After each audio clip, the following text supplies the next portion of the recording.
स्थित होना है। जिने त्वयि स्थिता सुप्रसन्ना वयम।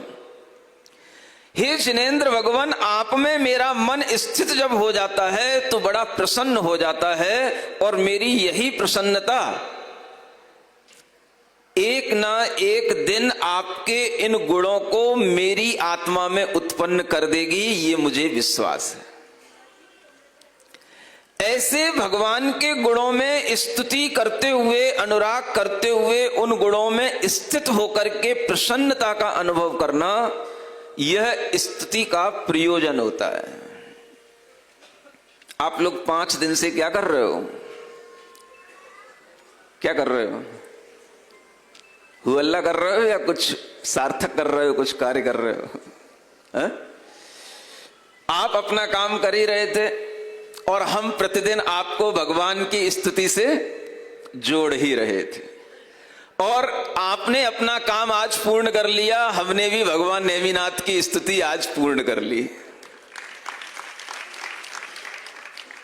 आपको भगवान के इस महोत्सव से प्रसन्नता हुई कि नहीं हुई पता नहीं, लेकिन भगवान के गुणों की स्तुति करते हुए मुझे बहुत प्रसन्नता हुई, ये मुझे पता है।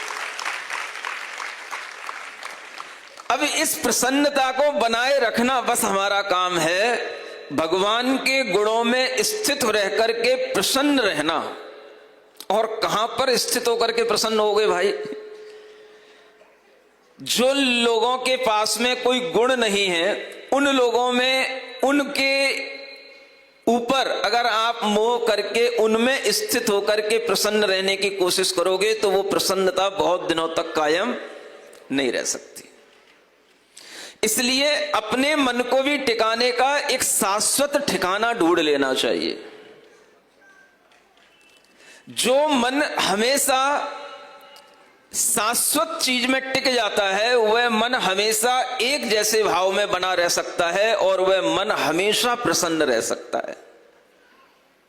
मन की प्रसन्नता का और कोई कारण नहीं हो, सिर्फ भगवान के गुणों का स्मरण और ऐसे ही अतीन्द्रिय ज्ञान में स्थित होने का भाव रख करके मन को प्रसन्न करना जो सीख जाएगा, वह दुनिया में भला क्यों दुखी होगा, और कोई भी दुख उसके ऊपर आकर के कैसे हमला कर सकता है बताओ? उसका टिकाव कहां है? उनसे है जो शाश्वत हो गए। आपके मन का टिकाव कहां है? क्षणभंगुर चीजों से है।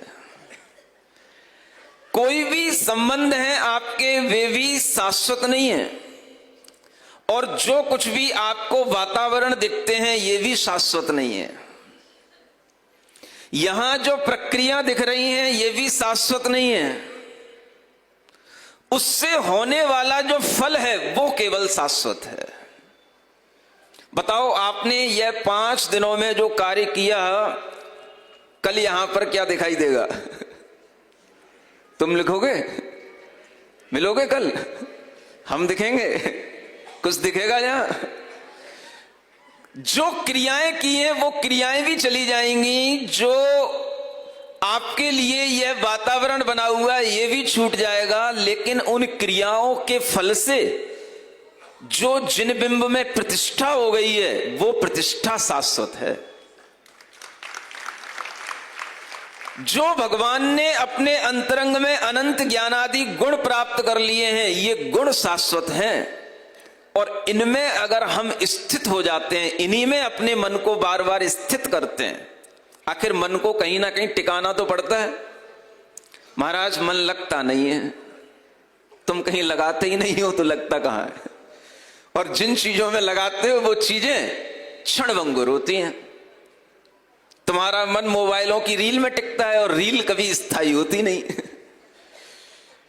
कोई भी मोबाइल का दृश्य, कोई भी सामने रखा हुआ दृश्य एक समान रखा रहे, वो आपकी फिरकत में होता नहीं, और इसीलिए आपका मन कहीं टिकता नहीं। तो आपका मन इसलिए नहीं टिकता क्योंकि सामने वाली जो चीज है वो अस्थायी है, और आप उसको अस्थायी चीज के साथ में मन को जोड़ करके अगर स्थायी बनाना चाहोगे तो तुम्हारा दिमाग चकरा जाएगा, तुम्हारे दिमाग में दर्द होने लग जाएगा, प्रसन्नता नहीं आएगी। प्रसन्नता किस चीज में टिकने से आएगी? जिन्होंने स्थायित्व प्राप्त कर लिया है, जिन्होंने शाश्वत गुणों की उपलब्धि कर ली है। ऐसी शाश्वत चीजों से जब हम अपने मन को जोड़ते हैं तो हमारा मन भी प्रसन्न हमेशा बना रहता है। और यही मन को प्रसन्न बनाए रखने की विधि आचार्य महाराज बताते हैं, और इन्हीं विधियों के माध्यम से हमारे अंतरंग में प्रसन्नता आनी चाहिए। पंच कल्याणक महोत्सवों से प्रसन्नता नहीं आती, प्रसन्नता आती है पंच कल्याणक होने के उपरांत जो हमारा मन उन महोत्सव के क्षणों में टिका है, और जिन क्षणों में टिका है वो क्षण ही हमारे लिए प्रसन्नता देने वाले थे। और उन क्षणों को भी अगर हम स्मरण में रखते हैं तो वह प्रसन्नता हमारी आगे भी बनी रहती है।